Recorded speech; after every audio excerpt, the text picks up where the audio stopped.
Di dalam Matius pasal ke-24, kalimat ini keluar dari mulut Tuhan Yesus, Mesias, Mesias palsu, dan nabi-nabi palsu. Istilah Mesias adalah yang diurapi. Kadang-kadang kita berpikir Mesias berarti orang yang muncul mengklaim dirinya sebagai Mesias. Itu bisa juga. Tetapi di dunia yang mengklaim dirinya Mesias tidak banyak. Kalau di dunia tidak banyak yang mengklaim dirinya Mesias, berarti semua yang khotbah tidak klaim dirinya Mesias. Kita terima ajaran dia karena tidak termasuk Mesias palsu. Ini jadi bahaya. Karena istilah Mesias palsu bisa ditujukan kepada pribadi-pribadi orang yang mengklaim dirinya Mesias, tetapi kata Mesias artinya yang diurapi. Dan kalau pakai kata yang diurapi, berarti termasuk semua kalangan yang katanya hamba Tuhan yang mengklaim dirinya diurapi oleh Tuhan. Mereka bisa masuk ke dalam kelompok Mesias palsu. Kalau istilah Mesias ditujukan kepada pribadi yang mengaku dirinya Mesias, itu terlalu sedikit di dalam dunia. Tetapi yang tidak mengaku, tetapi berprofesi sebagai yang diurapi, lalu mengajarkan ajaran palsu, itu yang paling banyak sampai hari ini. Dan itu jumlahnya terus muncul, terus beranak cucu, terus bertambah-tambah sepanjang zaman. Dan mereka menyesatkan banyak orang.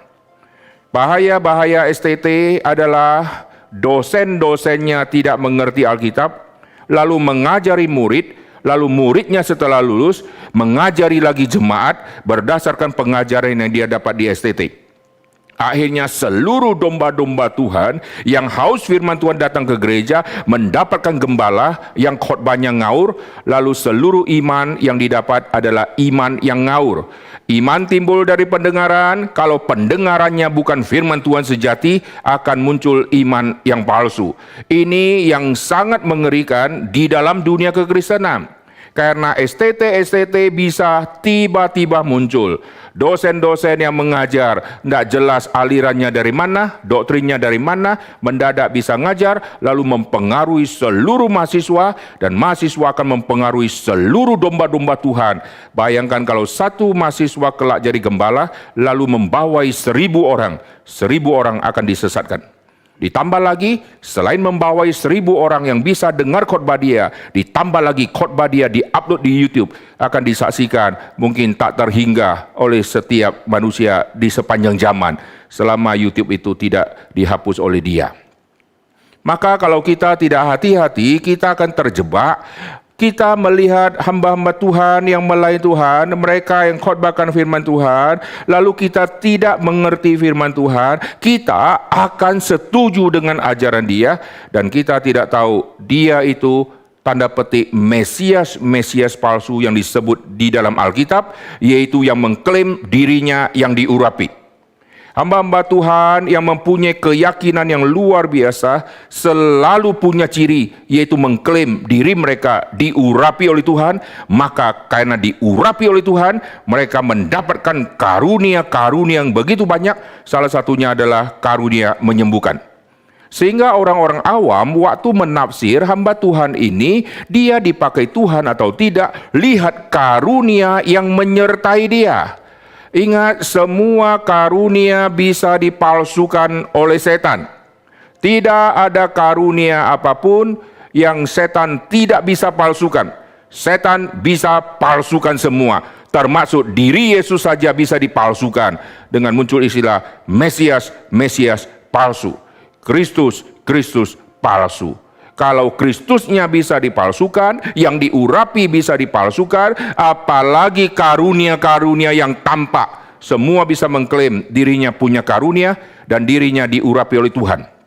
Oleh sebab itu sekarang banyak pendeta-pendeta yang doktrinnya amburadul, yang kalau diselidiki melalui kitab suci, mereka goyangnya luar biasa, tidak ada fondasi. Tapi jemaat menganggap itu ajaran yang kokoh dan sejati, dan mereka terus mengabdi, melayani, memberikan persembahan, mendukung, mensukseskan semua ajaran-ajaran yang sekarang begitu mengerikan. Lalu ini membuktikan di dalam kepada kita, kepada sejarah di dalam kitab hidup ini untuk menyatakan, lihatlah, manusia tidak lagi suka kebenaran, manusia mencari semua ajaran-ajaran yang menyenangkan kuping.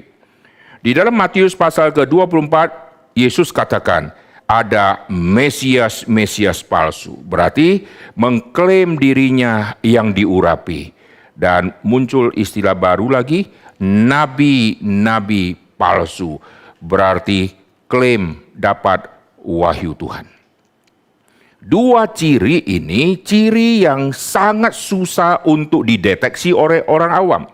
Orang yang mengklaim dirinya yang diurapi Tuhan. Karena diurapi Tuhan, dia akan melakukan mujizat dan penuh dengan karunia. Kedua, kalau dia diurapi Tuhan, dia akan menjadi nabi Tuhan. Oleh sebab itu, banyak pendeta-pendeta sembarangan mengklaim dapat wahyu dari Tuhan. Ini semua ciri-ciri nabi-nabi palsu. Tadi malam Roh Kudus berbicara langsung kepadaku. Tadi malam Yesus berbisik-bisik ke kupingku. Wih, seolah-olah begitu intim sama Tuhan. Tadi malam saya berdoa, tiba-tiba rohku dibawa ke tempat yang jauh. Dan disitulah saya bertemu dengan Tuhan. Mendapatkan pengwahyuan-pengwahyuan dan penglihatan-penglihatan. Lalu bisa berjumpa dengan Tuhan yang berkata-kata dengan dia. Ini semua ciri-ciri nabi palsu. Perhatikan ciri nabi yang sejati. Selalu akan mengandalkan kepada seluruh keakuratan kitab suci dan tidak bertentangan dengan kitab suci. Itu semua ciri nabi-nabi sejati. Tidak ada nabi B muncul lalu menghantam nabi yang A. Tidak ada itu. Tidak ada muncul nabi C, ini semua nabi sejati ya. Nabi C Tuhan munculkan untuk menghantam nabi B dan jatuhkan nabi A. Tidak ada itu. Semua nabi-nabi yang Tuhan bangkitkan untuk mengutarakan maksud hati Tuhan di dalam zaman yang berbeda-beda dan semua nabi tidak kontradiksi satu dengan yang lain. Sekarang satu persatu aliran mengklaim diri mereka adalah yang diurapi Tuhan, tapi khotbah mereka bertentangan dengan hamba Tuhan yang satu aliran sama dia di gereja di cabang dia. Lalu berbeda lagi dengan sinode gereja yang lain yang khotbahnya mirip-mirip tetapi waktu isinya kita lihat bertentangan satu dengan lain. Dua-duanya mengklaim yang diurapi oleh Tuhan. Saudara jangan bilang, oh itu namanya paradoks. Itu bukan kontradiksi. Alkitab kan banyak paradoks. Tidak, saudara. Saudara telusuri semua khotbah dia, telusuri komentari, telusuri penafsiran diam sejarah, saudara akan mengetahui hamba Tuhan ini palsu. Saya bersyukur di zaman ini Tuhan izinkan semua komentari bisa diupload dan bisa diambil, bisa didownload, bisa dilihat. Saudara ada tafsiran apapun bisa saudara upload. Siapa saja bisa upload. Untuk apa? Supaya nanti umat-umat Tuhan mempunyai bekal untuk mencari tahu sendiri. Kalau dulu kita tidak bisa. Dulu yang namanya komentari hanya bisa didapat oleh mahasiswa teologi. Karena mahasiswa teologi berkecimpung dalam teologi, maka mereka mencari semua buku-buku komentari. Orang awam merasa ini bukan bagian kami, ini bagian hamba Tuhan. Kalau mau baca, mesti ke STT. Kalau suruh kami beli, jutaan kemahalan. Sekarang semua gratis, tinggal di-download. Kalau sudah gratis, orang Kristen masih bodoh. Ini betapa kasihannya orang Kristen. Tinggal tulis saja keluar semua tafsiran-tafsiran dan saudara bisa cari tahu semua tafsiran yang bermutu di dalam sejarah. Sekarang kita kembali ya. Jadi yang diurapi Tuhan, Mesias palsu, sekarang akan disebut juga nabi-nabi palsu karena ciri-ciri mereka adalah berfirman. Dan kalau saudara perhatikan firman yang mereka katakan, lalu diri mereka yang klaim yang diurapi, karunia-karunia yang muncul, akhirnya semua yang ada di dalam diri orang itu membuktikan orang itu pasti utusan Tuhan. Wah, inilah orang-orang yang menafsir. Kalau dia utusan Tuhan gampang. Dia sampaikan apa dulu? Dia sampaikan sesuatu yang dari Tuhan kah? Gampang, saudara cek aja. Kalau yang dari Tuhan, berarti tidak ada unsur untuk diri. Sekarang, saya hamba Tuhan, yang diurapi Tuhan, yang Mesias palsu tadi. Saya yang diurapi Tuhan, saya dapat firman dari Tuhan. Oke, kalau dapat dari firman Tuhan tidak ada untuk kepentingan pribadi. Lalu setelah dia khotbah, muncul kalimat, barang siapa yang memberikan persembahan, Tuhan akan memberikan berlipat-lipat ganda kepada saudara. Bagus ya, bukan untuk pribadi ya, untuk semua jemaat yang memberikan persembahan. Oke, saudara cek seluruh aturan diam gereja itu. Uang persembahan jatuhnya ke siapa? Waktu dia khotbah, Tuhan akan memberkati engkau, cek perpuluhan jatuhnya di tangan siapa. Ternyata jatuhnya ke tangan hamba Tuhan. Itu namanya nabi palsu. Oh, beri kepada Tuhan, Tuhan akan kasih kamu berlipat ganda sesuai dengan firman Tuhan. Wah, 100 kali lipat. Oke, ciri firman Tuhan yang sejati tidak ada untuk kepentingan sendiri. Setelah dia khotbah selesai, cek semua keuangan gereja. Kenapa dia khotbah tema uang hari itu? Setelah dicek keuangan mengalirnya ke hamba Tuhan. Itu namanya nabi palsu. Tetapi kalau dia khotbah tentang keuangan, lalu semua keuangan sudah dicek, tidak mengalir ke keuntungan dia pribadi, tidak ada bagi berapa persen, atau dia ambil seluruh perpuluhan, kalau dia sungguh-sungguh katakan tentang keuangan, tapi keuangan dikelola murni oleh gereja, bukan oleh keluarga dia yang masuk, dia bendahara, masuk di dalam seluruh tatanan pengurus, sehingga dia bisa kong kali kong, lalu keluar cek, lalu uang dipakai untuk sendiri. Saudara bisa cek nabi palsu terlalu gampang, saudara. Cek dari khotbahnya. Kedua, cek dari dia studi di mana. Saudara jangan abaikan tema tentang studi. Kalau saudara beli satu barang, kenapa saudara baca made in? Made in, misalnya ya, Ciliwung misalnya. Sama made in Japan. Wah, saudara lebih tertarik beli yang mana? Jujur. Barangnya sama ya, warnanya sama. Nggak usah kita beda-bedakan. Nggak usah lihat pabriknya. Yang penting model barangnya. Nggak pernah ada orang seperti itu.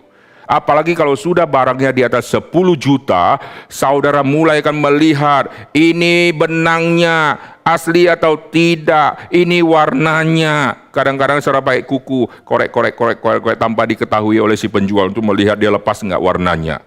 Kenapa? Karena barang mahal, saudara ngecek semua. Sudah ngecek, masih bergumul lagi. Pulang mikir, beli atau tidak. Lalu browsing lagi di Tokopedia kah, di Shopee kah, browsing harganya sama enggak. Lalu lihat di YouTube tutorial untuk membedakan barang ini yang asli atau palsu. Waktu dilihat, ternyata, wah untung saya tidak beli. Ternyata palsu. Kita terus mencari tahu sampai akhirnya kita memutuskan, saya beli barang ini 15 juta. Setelah beli, kita senangnya luar biasa karena sudah ngecek. Sekarang dengar firman Tuhan.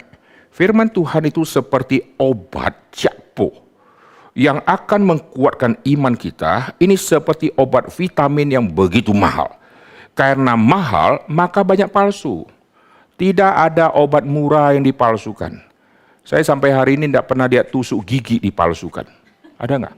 Dari bambu itu dipalsukan. Ongkos palsukan lebih mahal daripada beli asli. Semua yang dipalsukan, semua barang-barang top, merek-merek top. Firman sangat mahal, maka firman banyak palsunya. Iman kekristenan sangat mahal, maka iman kekristenan banyak palsunya. Oleh sebab itu saudara mesti berdoa baik-baik, minta Tuhan kasih hati untuk belajar.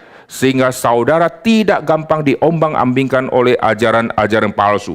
Maka hamba Tuhan yang sejati mesti saudara cek, dia dari sekolah mana?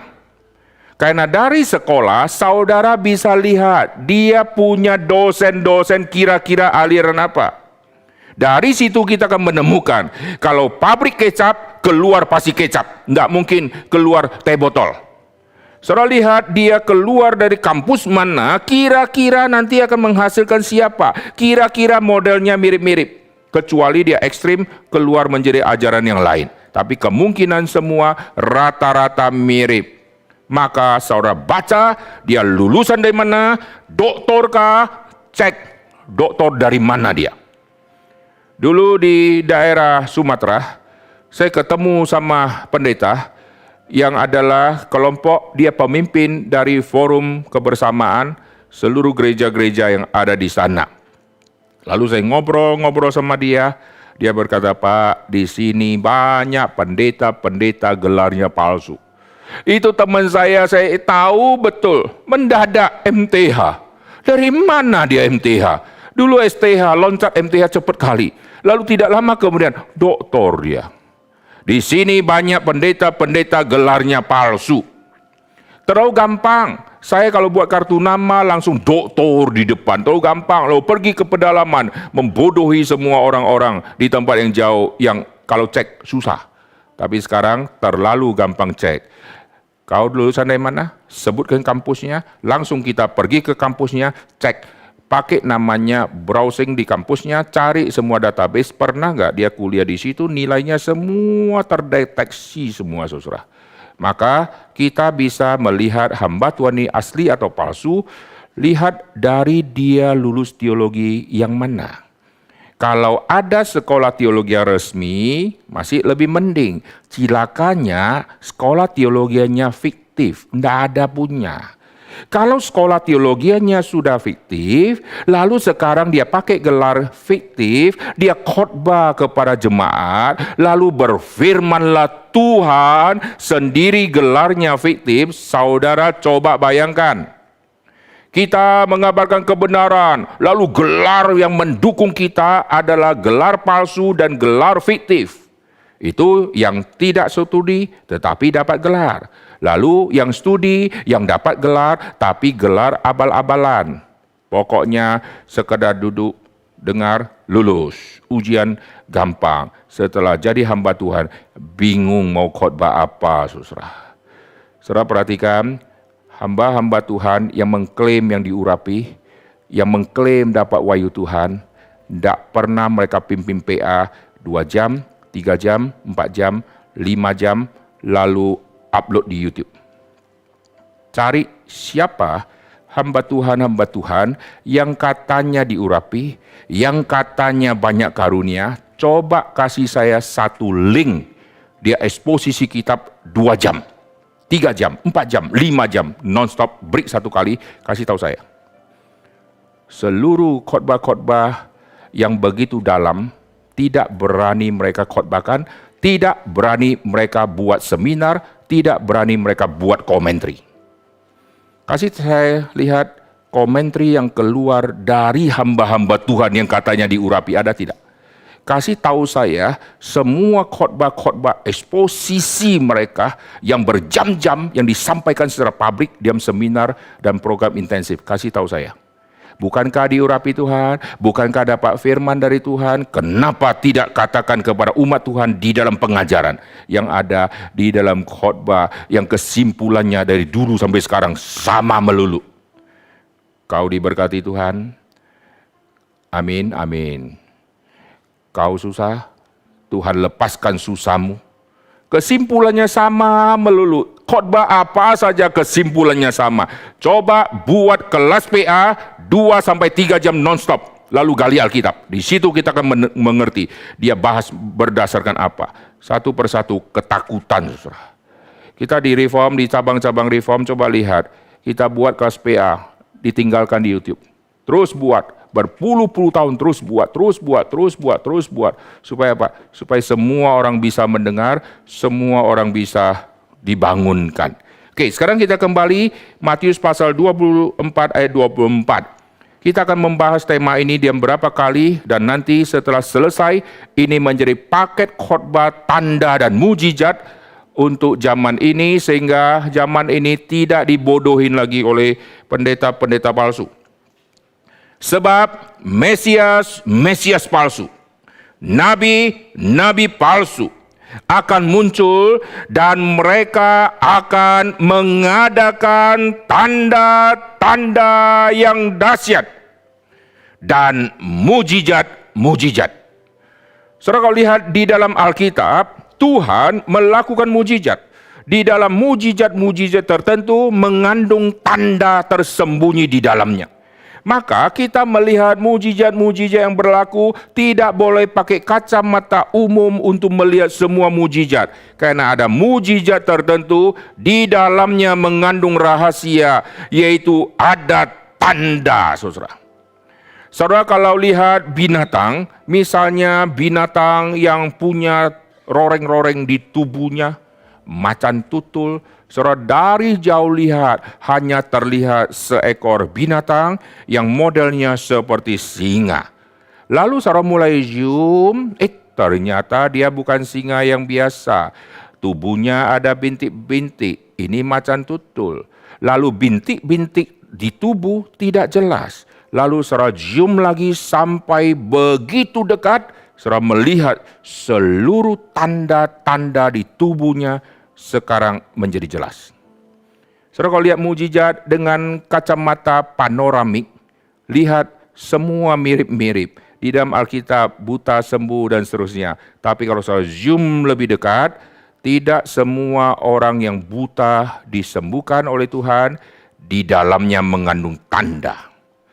Tanda itu sangat penting. Di dalam Alkitab, waktu Tuhan berkata kepada Abraham bahwa harus sunat semua yang lahir di rumahmu, orang asing yang tinggal bersama engkau, laki-laki harus dikerat kulit katanya. Anak yang berumur 8 hari harus disunat. Itu menjadi tanda. Nah perhatikan, jadi sunat itu adalah tanda. Dan sunat pertama itu tanda. Nanti sunat sampai kepada PB, banyak orang yang disunat-sunat. Itu semua sunat, itu seperti kita menyaksikan mujizat secara panoramik. Tetapi di dalam seluruh sunat yang bersifat panoramik, kita harus zoom. Di manakah terkandung tanda di dalamnya? Di dalam zaman Abraham. Maka tanda pertama itu sangat penting. Nanti kalau terjadi pengulangan tanda-tanda itu lagi, misalnya sunat adalah tanda perjanjian, lalu terulang lagi tanda-tanda. Ini semua hanya mereferensikan dari yang pertama tadi. Yang pertama tadi itu tanda yang pertama. Lalu sisanya ini tidak begitu signifikan lagi. Karena ini semacam ritual agama. Kau harus sunat, kau punya anak laki-laki sunat. Semua sunat ini untuk apa? Untuk mengingat perjanjian Tuhan dengan Abraham. Jadi ini induknya. Saudara kalau lihat ada orang buta disembuhkan. Sampai hari ini ada orang buta disembuhkan. Tapi kita harus melihat secara zoom di dalam penyembuhan orang buta, di manakah tersembunyi tema tanda. Maka kalau kita lihat di Alkitab, Yesus menyembuhkan orang yang buta sejak lahir. Itu adalah tanda Mesias. Dari dulu sampai sekarang tidak pernah terdengar ada orang yang lahir buta, yang matanya sekarang dimelekkan. Tidak pernah ada di dalam sejarah. Berarti dia orang pertama. Ini tanda Mesias. Nanti orang buta yang lain yang sembuh. Ini sudah setelah tanda yang penting ini ada. Alkitab katakan Mesias palsu juga buat tanda. Nah ini menarik. Tanda apa yang Mesias palsu hasilkan? Lalu Mesias palsu juga buat mujizat. Nah maka perhatikan dengan kacamata yang sama kita menilai. Lihatlah mujizat yang dilakukan secara panoramik oleh hamba-hamba Tuhan palsu tadi. Lalu setelah kita lihat panoramik, kita melihat, oh iya ya, sembuh. Wah luar biasa, banyak orang bersuka cita. Lalu sekarang kita zoom untuk melihat orang yang disembuhkan. Ternyata orang yang disembuhkan, datang dari berbagai-bagai aliran agama. Oh bagus ya, berarti mereka minta Yesus sembuhkan. Lalu setelah kita zoom, kita menemukan dari berbagai-bagai latar belakang agama mereka datang. Lalu mereka katanya disembuhkan. Lalu kita zoom lagi, kita lihat pendetanya lagi khotbah.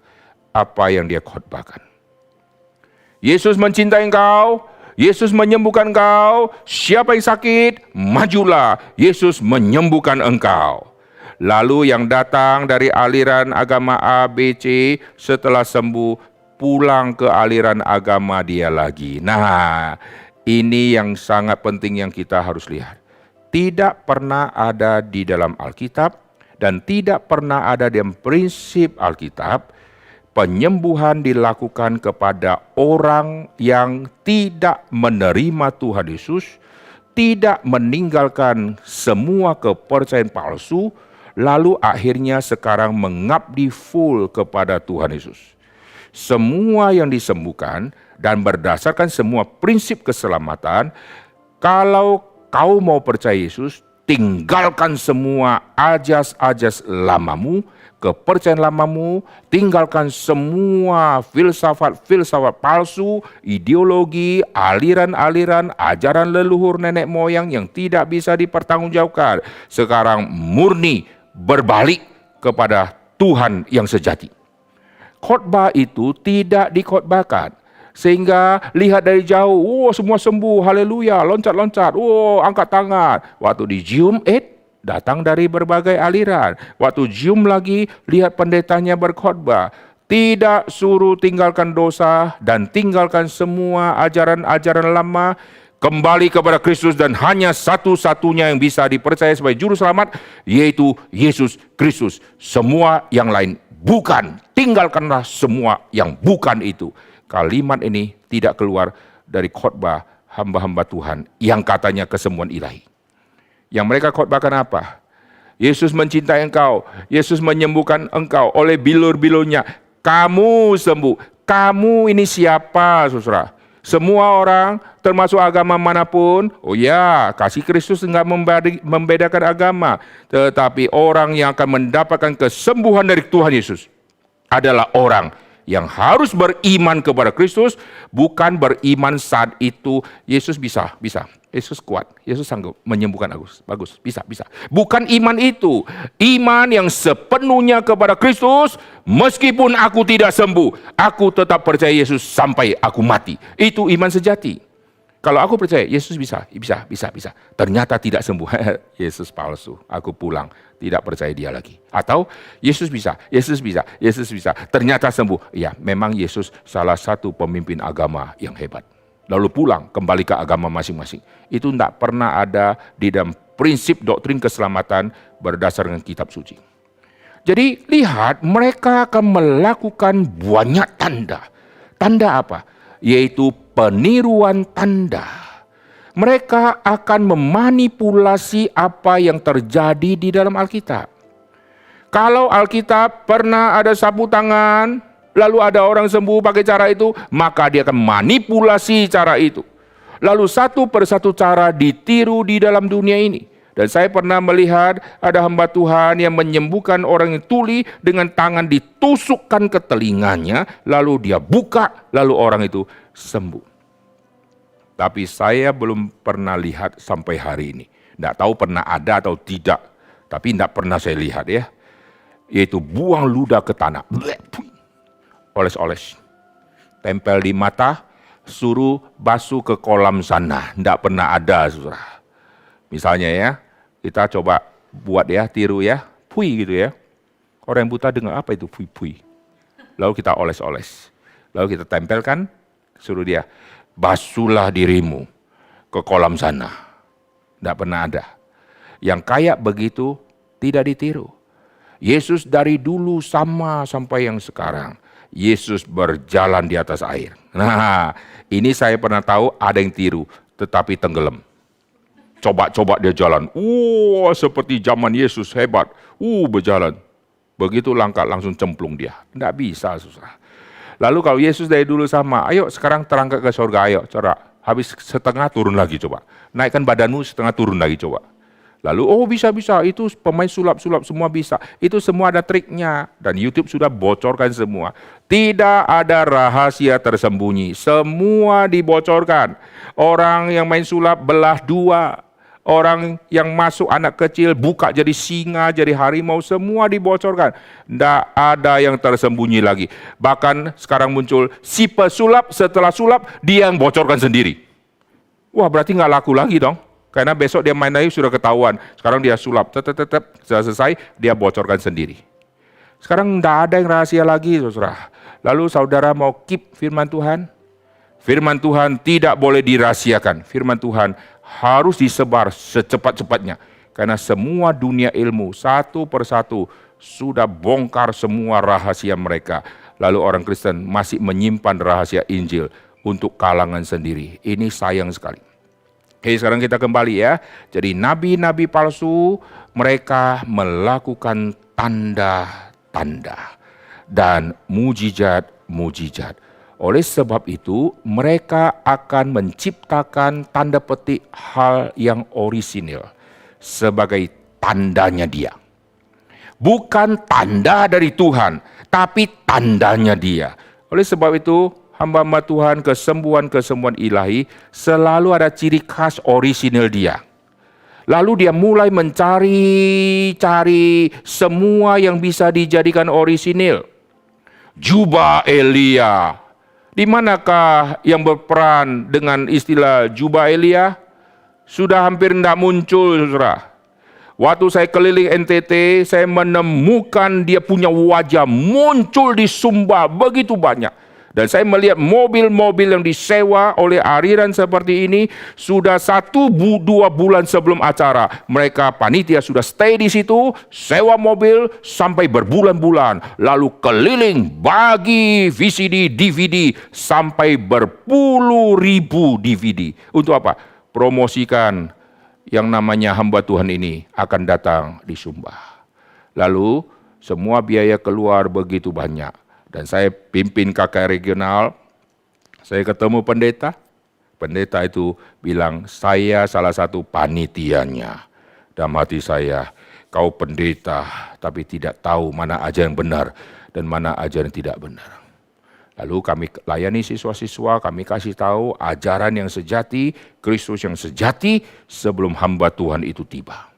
Setelah itu hamba Tuhan itu tiba, saya tidak tahu yang ikut berapa ramai. Tapi yang jubah Elia sekarang tidak pernah muncul lagi. Saya keliling ke pelosok lihat, tidak ada spanduk dia lagi muncul. Kemana dia, saudara? Lalu satu persatu cari.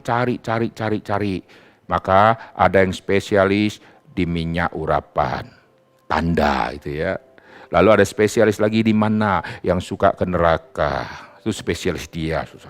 Satu lagi yang suka ke sorga. Semua cari satu yang cocok untuk dia sehingga itu menjadi satu tanda. Seperti Tuhan yang mengkonfirmasi tanda itu yang benar. Kalau kesembuhan sudah pakai minyak, seperti itulah tanda yang benar yang Tuhan kasih. Ingat, di dalam seluruh Alkitab tidak pernah Tuhan pakai tanda yang sama. Semua tanda itu adalah yang satu. Lalu setelah itu nanti Tuhan bekerja lagi pakai tanda yang lain. Tidak pernah pengulangan tanda yang sama terus menerus dengan khasiat yang sama. Tadi saya sudah katakan tanda kepada Abraham, tanda sunat. Itu khasiatnya luar biasa karena ini induk. Lalu setelah itu orang-orang Israel sunat. Ini sudah beda. Mereka sunat ini sunat ritual. Tidak ada hubungan dengan tanda yang pertama yang orisinil ini. Memang semua ini adalah keturunan Abraham berdasarkan janji Tuhan. Tapi Tuhan berkata melalui Paulus, tidak semua orang yang disebut Israel adalah Israel. Tidak semua orang disebut bersunat pasti orang Israel. Jadi sunat ini sudah tidak penting. Ditambah lagi yang paling penting adalah sunat di dalam Kristus. Jadi sunat ritual. Apakah setelah disunat kau keturunan Abraham? Alkitab katakan tidak semua kau disebut keturunan Abraham. Jadi tanda sunat yang paling penting adalah yang Tuhan tegakkan kepada Abraham. Nah, nanti kita akan telusuri mengenai tanda yang sangat penting di dalam Alkitab. Tapi sebelum itu kita melihat nabi-nabi palsu, Mesias palsu, mereka membuat tanda. Saudara mesti dapatkan tanda yang mereka lakukan. Karena tanda ini untuk membuktikan mereka Mesias palsu. Tanda yang kita bisa lihat sekilas adalah yang selalu memakai kata kami dapat wahyu Tuhan. Itu tandanya. Oh, waktu saya naik ke mimbar, saya sudah ambil semua cuplikan kalimat-kalimat pendeta-pendeta yang sekarang masih hidup, yang koslet. Saya tuh naik ke mimbar ini, saya melihat di mimbar banyak jejak-jejak kaki. Dan saya tahu ini jejak kaki malaikat. Emangnya malaikat ada kaki? Jejak. Di mana ayat Alkitab PL dan PB malaikat pernah menjejakkan kakinya? Apalagi di mimbar. Jadi seolah-olah mimbar dia dikunjungi malaikat. Lalu dia yang bisa melihat jejak. Semua MC, semua yang song leader, MC kadang-kadang bisa naik turun ganti-ganti. Semua yang ada di mimbar, pemain musik, tidak lihat. Cuma dia yang bisa lihat. Berarti di antara semua yang hadir, mata dia mengandung mata rohani, spiritual, tingkat tinggi. Itu artinya. Di antara semua orang, hanya saya yang tingkat tinggi, karena saya bisa melihat. Ditambah lagi dia berkata begini, waktu saya naik ke mimbar, saya rasa ada dorongan angin lewat. Dan saya tahu itu Roh Kudus. Luar biasa. Mungkin kipas angin lagi ke dia kali ya. Lalu kalau dia rasakan semua itu seolah dia yang paling dekat. Mata bisa lihat malaikat punya kaki jejak-jejak. Lalu badan bisa rasakan ada angin. Dan dia sadar, sekarang Yesus ada di sini. Nah itu gampang. Kita kalau ngomong Yesus ada di sini semua juga bisa toh. Tapi kalau dia sambung, Yesus ada di sini. Dan sekarang dia duduk di ujung misalnya. Nah itu mulai koslet dia. Maka temukan semua tanda-tanda dari nabi-nabi palsu ini. Yaitu tanda dari kalimat dia. Dia berbicara apa? Dari situ kita akan nangkap, ini akan membuktikan tanda nabi palsu. Tetapi orang awam merasa ini tanda nabi sejati. Karena dia bisa lihat, wah dia bisa komunikasi sama Tuhan. Ditambah lagi, dia yang mengatur kapan orang dipenuhi Roh Kudus. Semua pegang tangan. Nanti Roh Kudus akan mengalir dari sini, lalu lewat tangan-tangan kita. Wih, kok tahu dia? Emangnya ini paralon gitu. Lalu nyambung. Lalu kalau misalnya pas lagi ngalir ada orang gatel. Terputus ke kepala nanti. Lucu saudara. Pegang semua. Nanti Roh Kudus akan mengalir dari sini. Kalau seperti itu berarti dia sumber. Dari dia turun. Hebat enggak? Lihat, ini semua tanda nabi-nabi palsu. Di antara semua, dia yang paling hebat. Tanda rasul yang sejati. Di antara semua orang berdosa, aku yang paling berdosa. Aku kenal seorang Kristen 14 tahun yang lampau. Oh, orang itu diangkat ke langit tingkat ketiga. Berarti top toh. Paulus simpen nama dia, sembunyikan nama dia. Jangan sampai setelah saya bicara, orang anggap saya rohani tingkat top. Aku tahu seorang Kristen. Siapa? Saya lagi belajar cara kesaksian teknik Paulus. Ini bukan bohong loh. Kita kalau kesaksian misalnya ya, kita bicara, kapan itu disebut bohong? Waktu kita tidak mengungkapkan identitas, apakah itu bohong? Jawabnya tidak. Itu mesti pakai tekniknya Paulus. Aku kenal seorang Kristen. Wah, kita pakai cara itu nanti ya. Itu tidak salah saudara ya. Nanti kalau saudara mau bersaksi tentang sesuatu, jangan sampai orang menganggap saudara hebat. Saudara buat semua kalimat untuk sembunyikan identitas. Aku kenal orang itu. Itu menarik ya. Paulus adalah rasul yang sejati. Muncul nabi palsu, muncul rasul palsu, sampai sekarang muncul pendeta-pendeta palsu. Pendeta palsu sampai nabi palsu banyak mana? Banyak pendeta palsu. Rasul palsu sama pendeta palsu banyak mana? Banyak pendeta palsu. Dan pendeta, tempat dia menyebarkan ajaran di mana? Di gereja.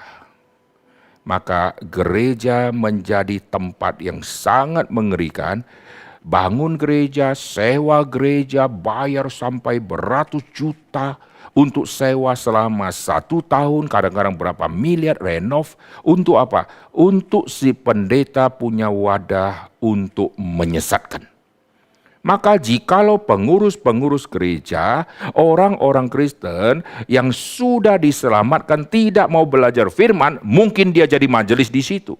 Betapa sayangnya hidupnya sudah diselamatkan, tapi disesatkan oleh pendeta seperti itu karena dia tidak mau belajar. Mari kita kembali ke pasal 24 ayat 24 tadi. mengadakan tanda-tanda, bukan yang sembarangan, tapi yang dahsyat. Dari kalimat-kalimat mereka akan keluar kalimat-kalimat dahsyat untuk membuktikan mereka adalah hamba Tuhan sejati. Maka mereka akan mengatakan kalimat yang mirip seperti Tuhan nanti. Kalau Tuhan berkata seperti itu, mereka seperti Tuhan, aku mau jadilah engkau sembuh. Yang lebih rohani menyembunyikan itu. Yesuslah yang menyembuhkan engkau. Sekarang pegang di dada yang sakit. Sekarang juga Tuhan akan menyembuhkan engkau. Berarti dia pengaturnya Tuhan. Dia semacam itu dah.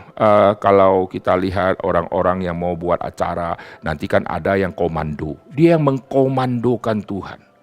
Sekarang juga, semua siap? Siap? Sekarang Tuhan akan. Sekarang. Wah, seperti dia wakil Tuhan dengan tanda yang seperti itu, dia bilang sekarang, lalu sekarang terjadi. Pura terjadi semua. Wah, seperti dia Tuhan yang sedang bertindak. Ini mengerikan luar biasa. Lalu kita lihat, sehingga sekiranya mungkin mereka menyesatkan orang-orang pilihan juga. Di dalam bahasa asli memakai kata apa yang dikerjakan ini sanggup untuk menyesatkan kaum pilihan. Berarti ini sudah sangat-sangat luar biasa sehingga kaum-kaum pilihan bisa diterobos, bisa masuk, dan bisa disesatkan. Jadi ajaran-ajaran seperti ini bisa terobos masuk ke kelompok kaum pilihan. Kenapa? Karena banyak kaum pilihan sudah selamat, tinggal tunggu mati masuk surga. Tidak mau belajar. Ayah dan ibu tidak mau belajar, anak tidak diturunkan firman Tuhan yang sejati. Anak di sekolah, sekolahnya amburadul, guru agamanya tak jelas. Akhirnya dapat firman Tuhan dari guru agama. Dan herannya di sekolah tersebut misalnya setiap pagi ada chapel, setiap pagi guru agamanya sampaikan firman, pendeta dari sana sampaikan firman.